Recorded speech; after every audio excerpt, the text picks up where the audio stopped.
Bienvenidos al curso de análisis matemático y en esta oportunidad vamos a estudiar funciones continuas. Vamos a establecer lo que es la definición de continuidad.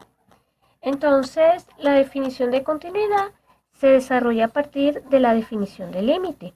Nosotros estudiamos lo que era el límite de una función y en esta oportunidad vamos a extender un poquito más esa definición de la siguiente manera. Supónganse que usted tiene una función f definida de D en R, donde D es un subconjunto en R, ¿verdad? Abierto, y con eso vamos a pedir que sea abierto con eso, y vamos a pedir que el punto A esté o pertenezca al dominio de la función, ¿ok? Entonces diremos que la función f es continua en A. La función, inclusive, permítame escribirla así, la función f de x es continua en x igual a si se cumple lo siguiente: si el límite cuando x tiende a de f de x es igual a f de a. ¿Ok? Eso es continuidad. Es decir, que para hablar de continuidad alrededor de un punto, uno necesita tres cosas. Primero, que A pertenezca al dominio de la función. Esto significa, entre paréntesis, que f de A exista. La segunda condición que uno pide es que el límite cuando x tiende a de f de x existe.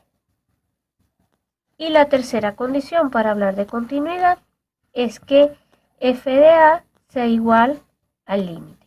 Ya nosotros habíamos visto anteriormente que el límite de una función puede existir y que los casos interesantes de límite son aquellos en donde nosotros pedíamos que a fuese un punto de acumulación del dominio de la función. Y aquí el valor le habíamos asignado el valor del límite un número, o le habíamos designado un símbolo que era la letra L, pero no habíamos dicho nada con respecto a cuánto tenía o cuánto valía f cuando x es igual a a. En el caso de la continuidad, nosotros estamos pidiendo que estos dos valores sean iguales.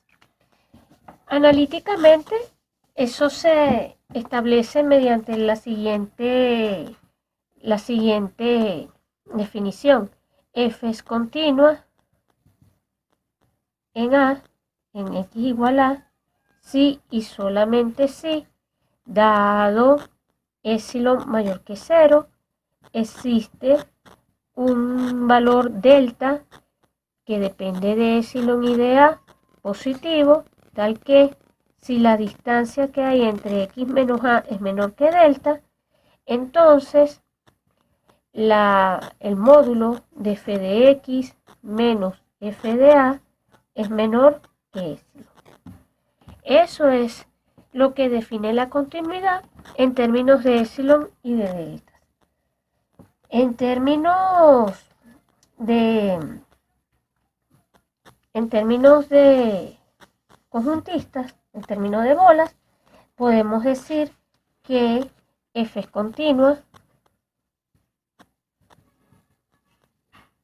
en A si para cada epsilon mayor que 0 hay un delta entre paréntesis puede depender de epsilon y de A, tal que, lo voy a escribir así, la imagen de la bola de centro A y radio delta está contenido en la bola de centro F de A y radio epsilon.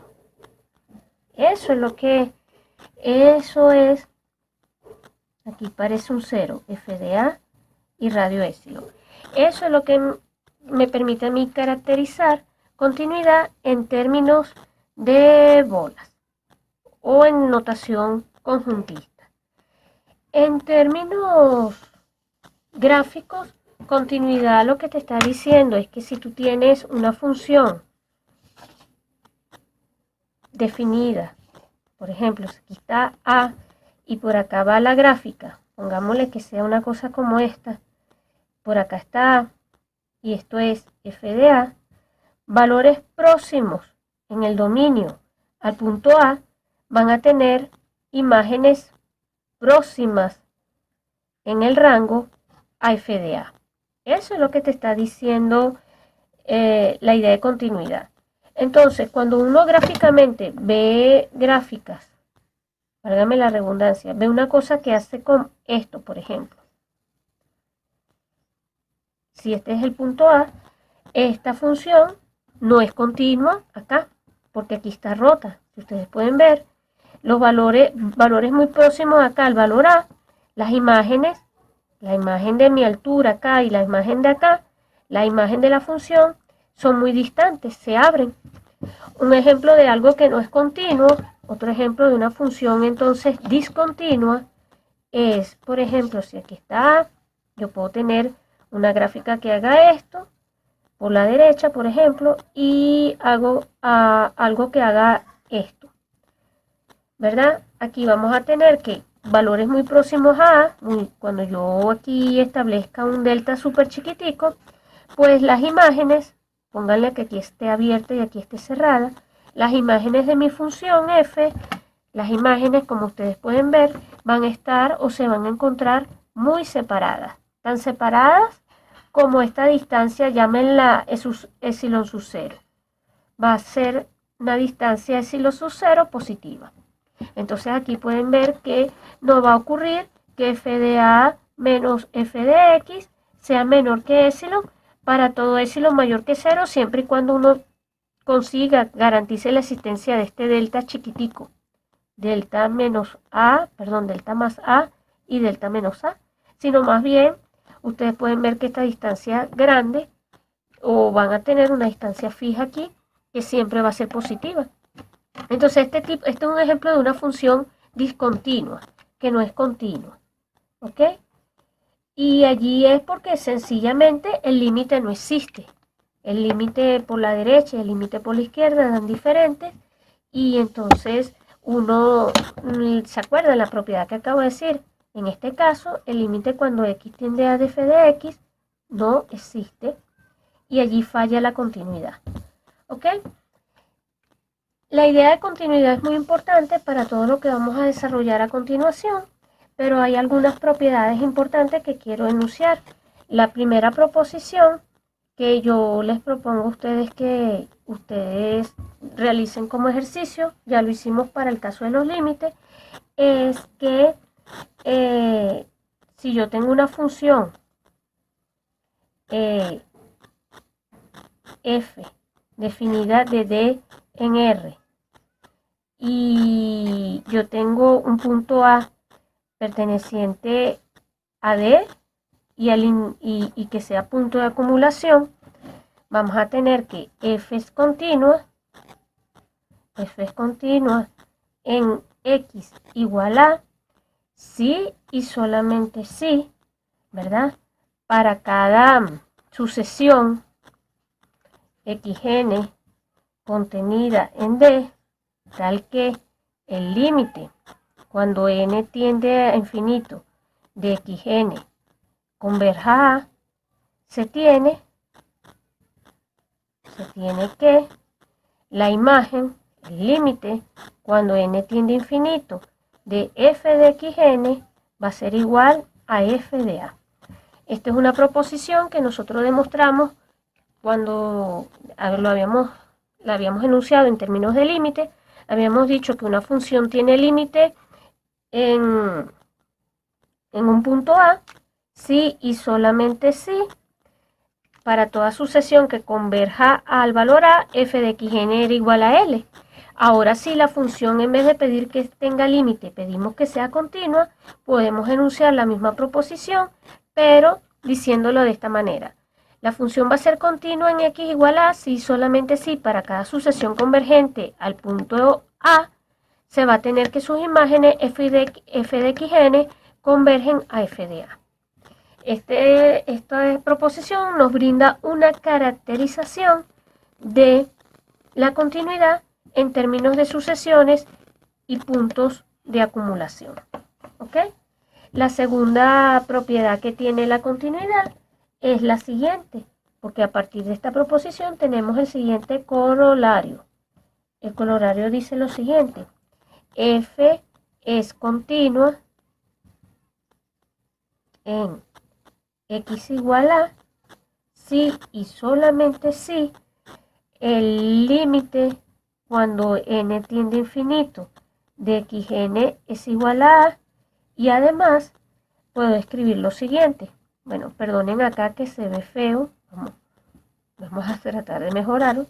Ajá, y tenemos lo siguiente, que f del límite cuando n tiende a infinito de xn no es otra cosa que el límite cuando n tiende a infinito de f de xn. Es decir, que uno puede intercambiar funciones con límites siempre y cuando la función sea continua alrededor del punto que estemos estudiando, alrededor del punto en el dominio que estemos estudiando. Una función va a ser continua en x igual a si, siempre y cuando, si solo si, cuando ustedes tengan una sucesión que converja al punto A, podemos entonces poder escribir esto de esta manera, que f que la imagen del límite es el límite de las imágenes. ¿Ok? Esto es corolario de la proposición anterior.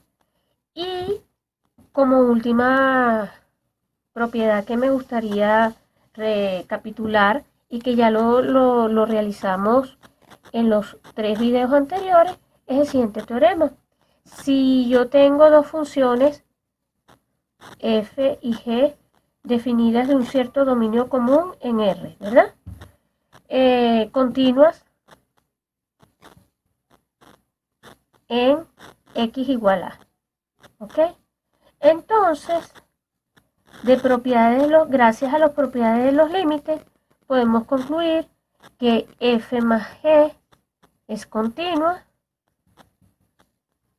en x igual a, f por g es continua en x igual a, y la última condición, que f entre g es continua en x igual a. ¿Ok? O sea que la suma de dos funciones continuas es continua, el producto de dos funciones continuas es continua y el cociente de dos funciones va a ser continua siempre y cuando tengamos la condición de que g de a sea distinto de 0. ¿Ok? Esto nos permite a nosotros, este teorema, que ojo, repito, este teorema es simplemente corolario del teorema que vimos de que el límite de la suma es la suma de los límites, el límite del producto es el producto de los límites y el límite del cociente es el cociente de los límites. De ese teorema que enunciamos y demostramos en los videos anteriores, nosotros podemos deducir exactamente y demostrar exactamente este resultado. Pero esto nos dice a nosotros que si nosotros ahora definimos C su R de D, denotamos C su R de D a las funciones f definidas de D en R, tales que f es continua en D, nosotros vamos a obtener que este conjunto es un espacio vectorial, ¿ok? Es un espacio vectorial cerrado con respecto a la suma y producto de funciones, con respecto a la suma y producto de funciones. ¿Ok? Vamos a ponerlo así, de funciones, aquí apretadito. Entonces esto va a ser un espacio vectorial y esto va a tener una estructura que nos va a poder permitir sumar, restar, multiplicar funciones continuas. Y esto es interesante, ¿no? Porque fíjense, ya para cerrar el video yo quiero hacer hincapié en esto. La primera cosa es que cuando uno escribe esto, límite f es continuo en A, si y solamente si. El límite cuando x tiende a de f de x igual a f de A. Bueno, lo que quiero decir es que esto es una propiedad local. Esto es importante que lo recuerden. Una función puede ser continua en un punto y no serlo en otra. Es decir, por ejemplo, válgame la función f de x igual a 1 sobre x. Ella es continua. Si x es distinto de 0, ella es continua. Pero si x es igual a 0, ella no es continua. Entonces aquí la propiedad de continuidad, es local, ¿no? Es una propiedad local. Hay valores para los cuales la función es continua y hay valores para los cuales la función ni siquiera está definida, mucho menos va a ser continua. ¿Ok? Lo mismo ocurre, por ejemplo, si uno, ¿se acuerdan cuando trabajaba con funciones definidas a trozos? Supónganse que uno definía una función como esta. Seno de x entre x. Para x distinto de 0 y para, vamos a suponer acá, definámosla como 0 para x igual 0. Ustedes se van a encontrar que, por un lado, el límite cuando x tiende a 0 de f de x por límites notables da 1. Y esto es distinto de f de 0. Entonces esta función definida así no es continua. Ella va a ser continua en esta región si x es distinto de 0, pero en lo particular en 0 no va a ser continua, va a ser una función discontinua. ¿Por qué? Porque esta propiedad, esta desigualdad, la tenemos. Entonces, insisto, la propiedad de continuidad, tal como la estamos definiendo, es una propiedad local. Y la otra cosa es que f es continua en un dominio, vamos a llamarlo D, si para todo x perteneciente a D, f de x es continua. Entonces, uno puede extender la definición de continuidad, que es una propiedad local, que es puntual, la puede extender a una región dentro del conjunto de los números reales. Y eso es pidiendo que punto a punto la función sea continua. Por ejemplo, volvemos al caso anterior. Si yo pienso en mi función f de x igual seno de x entre x para x distinto de 0 y 0 para x igual a 0, por ejemplo, si yo tomo d como el intervalo, supónganse, 1, 3, esta función f en 1, 3 es continua, ¿verdad? Es continua, porque f de x es continua, o sea, la función f de x va a ser continua, la función f de x va a ser continua para todo x en este intervalo, porque esta función no va a tener problemas allí, porque el cociente de dos funciones continuas es continua, y en la región 1, 3, este cociente está perfectamente definido. Pero, por ejemplo, si yo tomo ahora la región como menos 1, 1, por decir algo, o pongámosle acá, podemos perfectamente tomarla cerrada, etcétera. Aquí f no es continua. No es continua en D. ¿Por qué no va a ser continua en D? Porque ya vimos que en 0, y 0 está aquí, está en esta región, en 0 la función va a tener problemas. En 0 la función no es continua. Y 0 está aquí. Entonces, claro, repito, ya para cerrar este video, importante que cuando uno mira esto, cuando uno establece esta identidad, y habíamos dicho que esto es continuidad, esta identidad depende del valor A que estemos estudiando. Depende de quién es el valor A y si A está o no en el dominio de la función, si A es o no un punto de acumulación, etc. Obviamente, lo mínimo que tenemos que pedirle a este valor es que sea punto de acumulación dentro del dominio de la función. Pero además, para que exista continuidad, tenemos que tener definido este valor que está acá. O sea que A también tiene que estar en el dominio. Y cuando se cumple esta identidad, esta va a ser una propiedad local que punto a punto se puede ir extendiendo a regiones más amplias del conjunto de los números reales.